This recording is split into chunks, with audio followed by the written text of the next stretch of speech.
Hey everybody, Congressman Brian Mast here. I hope you're all doing well. As always, we like to do these YouTube lives, answer questions, see what your concerns are.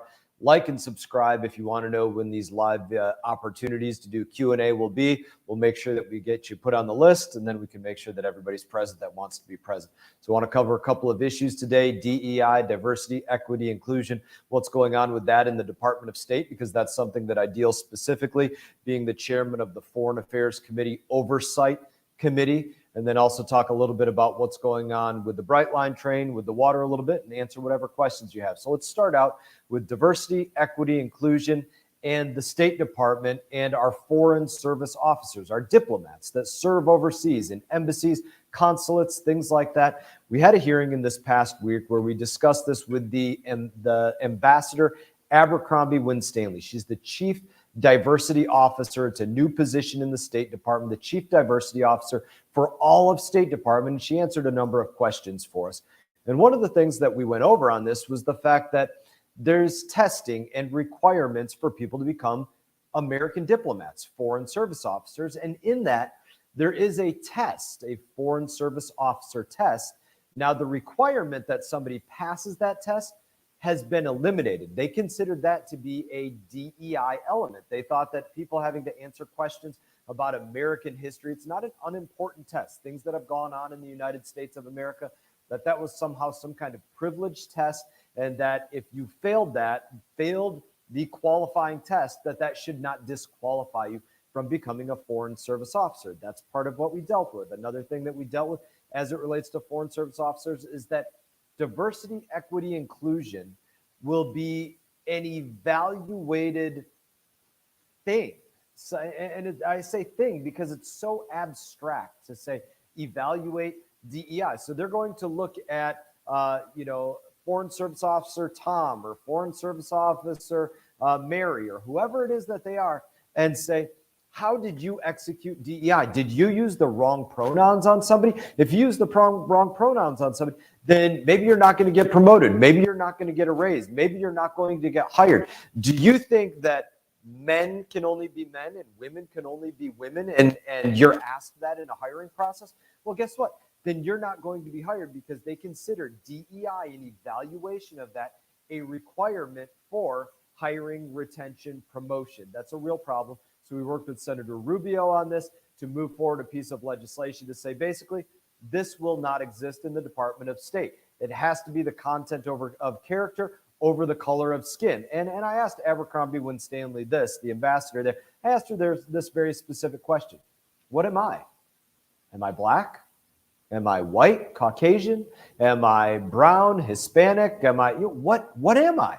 And she couldn't tell me. She said rightly, only I could identify, what exactly that is that I am. And they're not allowed to ask, but here's a little bit of information, something that I actually learned.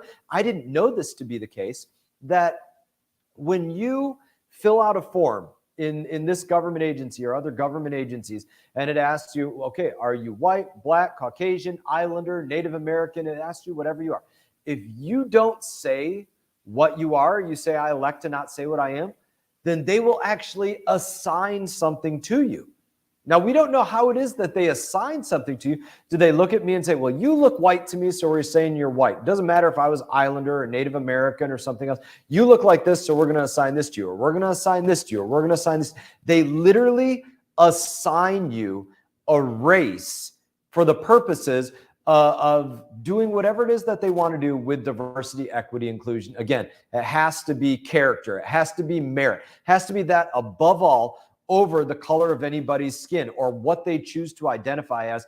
And unfortunately, that's what's taking place in the Department of State and many other agencies, is they want to know how you identify over your character, your content. And that can't be the way that America moves forward ever in any circumstance whatsoever. So as always, you have questions, you have comments, put them in the box. We'll talk about them. We'll get to your questions. If we don't get to a question, we will get you an answer to your question in a letter, an email, a phone call, whatever it is. But let us know what it is that you want to know, and we'll get to those things. So I said I also want to speak about Brightline and our water. So let's start with Brightline number one. This week, I had a meeting, probably the first time a meeting like this has ever taken place as it relates to the Brightline train in the Treasure Coast. But I had a meeting with the Florida Department of Transportation, the Federal Railroad Administration, the United States Coast Guard, Brightline trains, Florida East Coast trains, my office, and I feel like I might be missing another agency or two in there because it was a number of agencies all dealing with what has to happen with the schedule of the train bridge in Stuart, Florida, in order to accommodate 4 modes of transportation: your local vehicle automobile traffic, your maritime traffic, people that have boats, whether for recreation or commerce, and utilize our very heavily traveled waterway, the freight rail that goes through there, roughly 2-mile long trains that have been running up and down the coast, and the proposed passenger rail. The proposals on that are, potentially to the point of 22 freight trains a day, potentially to the point of, I want to say, 34 passenger trains a day, interacting in that one space with the vehicles, the automobiles, and the boats. In that, what has to take place in the end is that nobody gets held hostage. You can't hold the waterway hostage and say, listen, we have to put this bridge down to accommodate all these hours of trains, but there's not going to be any room for boats. That's not an equitable relationship. And likewise, you can't say, okay, well, we're going to put the bridge up at all hours. And because this wasn't accounted for, if we put that bridge up, by the way, we're going to stop 2-mile long trains across a dozen intersections in Stuart or a dozen intersections in Jensen Beach. That wasn't something that was put forward to the community before that could take place. And that can't be the way that the trains interact with the community. None of that can be allowed. So all of us getting together to do something that, and I spoke with the CEO of Brightline personally about this. We had a couple of conversations about this, that he believes that they can be to the point that they do give the community, our community, at least 50% access to the waterway without having to stop trains across the roadways and still allowing them to operate, I believe, somewhere close to 3 trains an hour that they plan ultimately when they're running 3 trains an hour through the community, whether that's 2 passengers and 1 freight, or 2 freight and 1 passenger, or whatever the mix of that looks like. That's all of the math that's trying to be worked out there. And as I said, again, speaking to the CEO of Brightline, he said he believes that they can get to that 50% or more an hour for the community, for the mariners to have access to that waterway and not be closed off of the waterway without closing off local vehicle automobile traffic and allowing for their trains to run. This is something that we're excited to see, that relationship be able to take place without holding anybody hostage. I said it already, but I'll say it that way again, without holding anybody hostage from being able to conduct their business or their life or anything else. A little bit on the waterway very quickly. I had the U.S. Army Corps of Engineers in a hearing this morning on the Committee of Transportation and Infrastructure. Spoke to them about Lake Okeechobee, which is in a terrible state right now. I had heard the measurements of the toxic algal blooms on the lake right now were about 80 parts per billion microsystem. That's the number that I was given. That was the first measurement that was taken on those.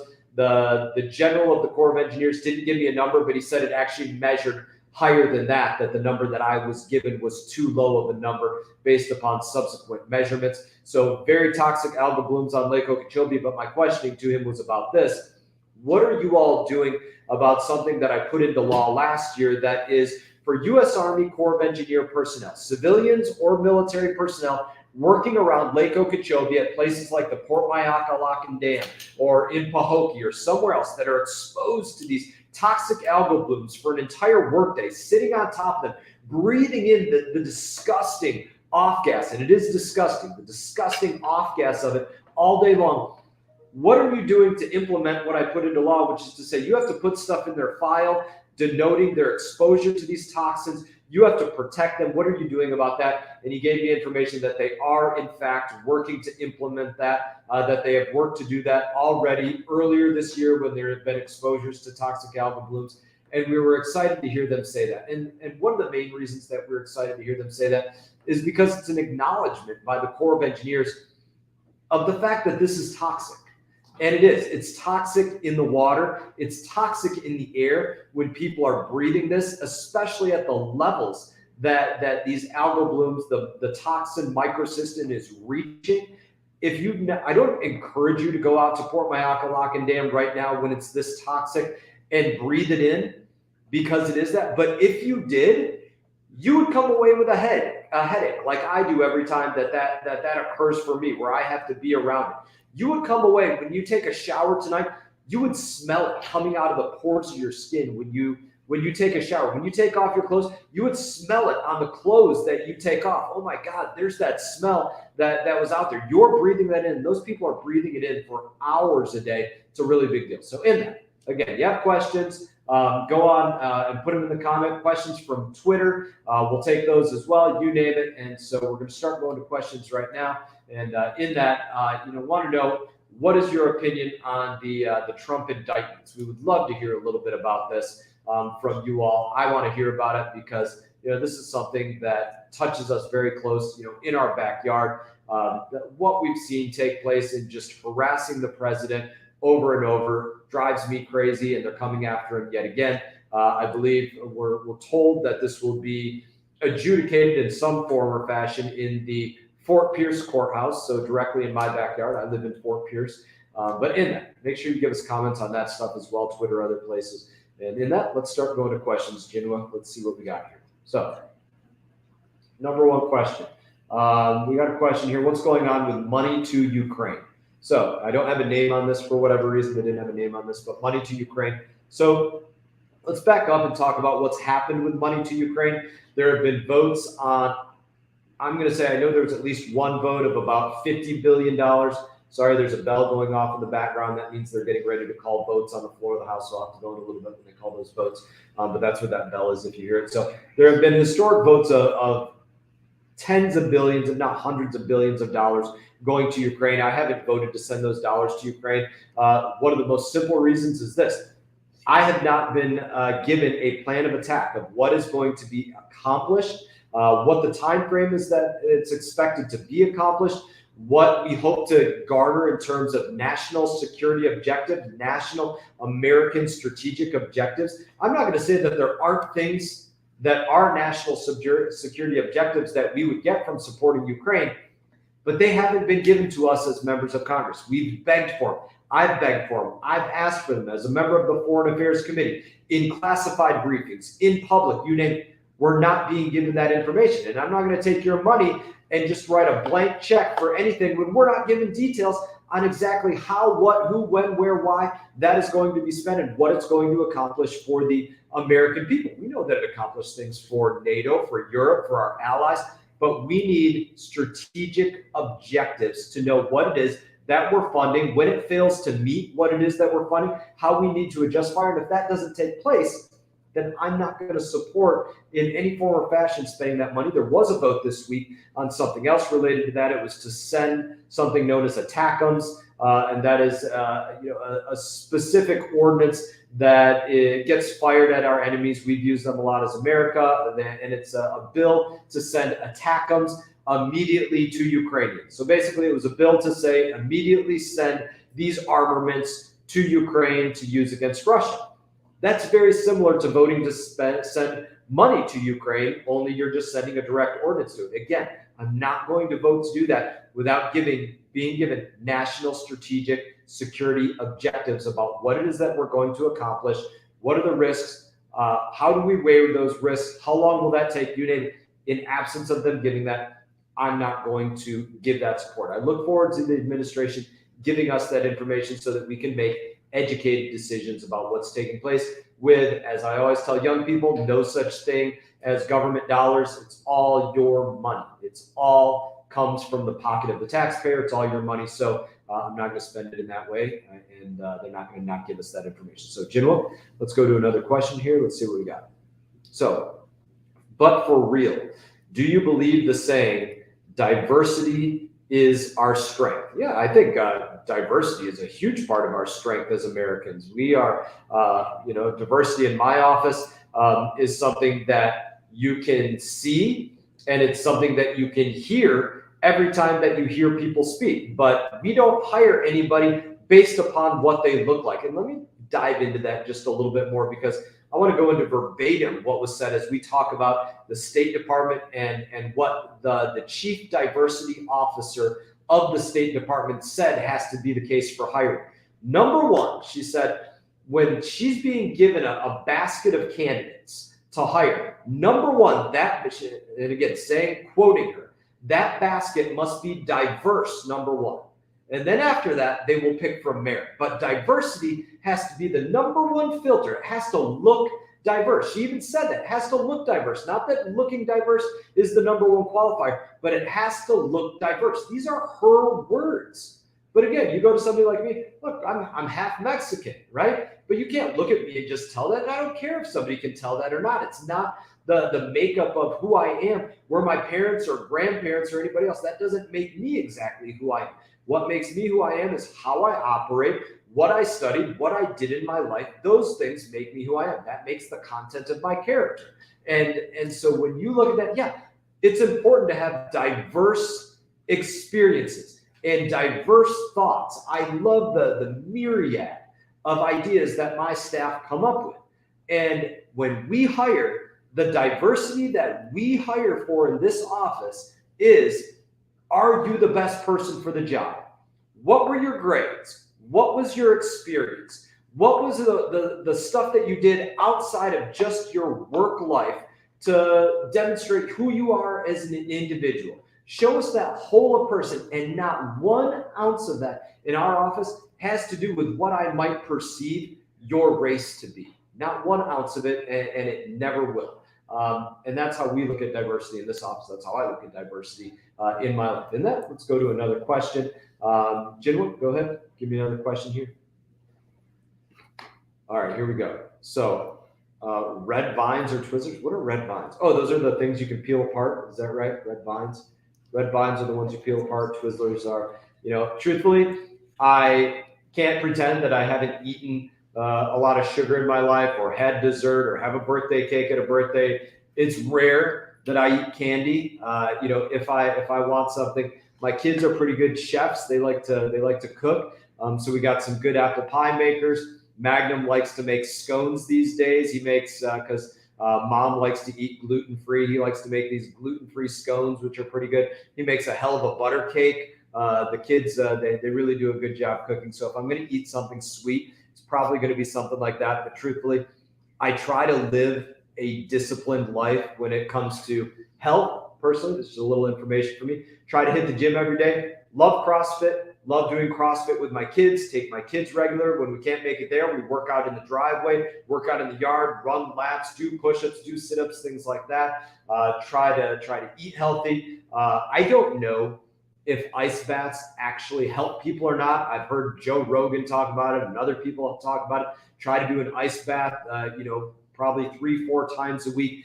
I don't know if it actually does anything for me. I don't feel that it does anything for me, but just my own perspective on life. If I'm suffering in some respect, then it must be doing something good for me, right? If I'm suffering on a run, then it's making me stronger. If I'm suffering in the gym and I'm exhausted, then it's making me stronger. If I'm suffering in that 45-degree water or whatever the temperature is, or I usually do it for about a song. I'll do it so 3 to 5 minutes. Maybe I put on a Billy Joel song or whatever, a Pandora radio station. If I suffer for that length of time, then it has to be doing something good for me, right? That's my mentality anyway. So that's how I go about it. So that's your very long, drawn-out question to Twizzlers or red vines. I can't remember the last time I ate them. I don't really do it, but if I want something sweet, it's my kids' dessert, and that's my discipline in life. So in that, do we have another question, Jinwook?